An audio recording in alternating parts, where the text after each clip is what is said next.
চাকৰি পালে সোনকালে বিয়াখন পাতিব লাগিব। অসমত বাল্য বিবাহ নহব। চাকৰি পোৱাসকলক আগতীয়াকৈ বিয়াৰ শুভেচ্ছা মুখ্যমন্ত্ৰীৰ। চৰকাৰী চাকৰি পোৱাৰ লগে লগেই চাকৰিয়ালসকলক বিয়া পতাৰ বাবে আহ্বান জনাইছে মুখ্যমন্ত্ৰী ডক্টৰ হিমন্ত বিশ্ব শৰ্মাই। আজি ৰাজ্যৰ শিক্ষিত নিবনুৱা যুৱক যুৱতীৰ হাতত পুনৰ নিযুক্তি পত্ৰ তুলি দি বাল্য বিবাহ লগতে বিবাহ সন্দৰ্ভত কেইবাটাও মন্তব্য কৰে মুখ্যমন্ত্ৰী ডক্টৰ হিমন্ত বিশ্ব শৰ্মাই। মুখ্যমন্ত্ৰীগৰাকীয়ে কয় যে যিসকল লোকে বাল্য বিবাহ কৰে সেই লোকসকলৰ বিৰুদ্ধে চৰকাৰে ল'ব কঠোৰ ব্যৱস্থা। বাল্য বিবাহ কৰোৱা লোকজনক চৰকাৰে জেললৈ প্ৰেৰণ কৰিব। আনহাতে চৰকাৰী চাকৰি পোৱা যুৱক যুৱতীসকলক বিবাহৰ বাবে আহ্বান জনাইছে মুখ্যমন্ত্ৰীগৰাকীয়ে। চৰকাৰী চাকৰি পোৱাৰ পিছতেই বিয়া নপতাকৈ থাকিব নালাগে বুলি মুখ্যমন্ত্ৰীগৰাকীয়ে কয়।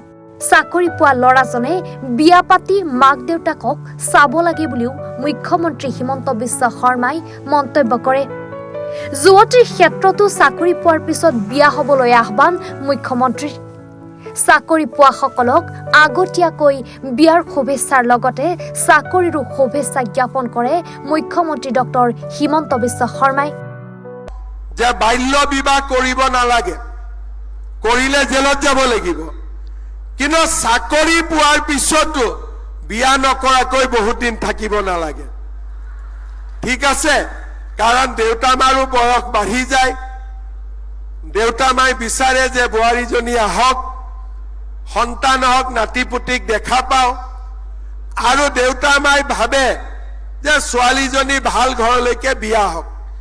বাল্য বিবাহ অসমত নহব, কিন্তু চাকৰি বাকৰি পোৱাৰ পিছত বহুদিনলৈ বিয়া নকৰাকৈ থাকিব নালাগে।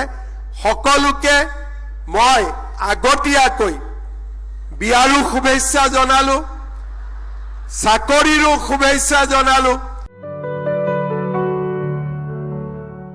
News desk report, any Bharat 24।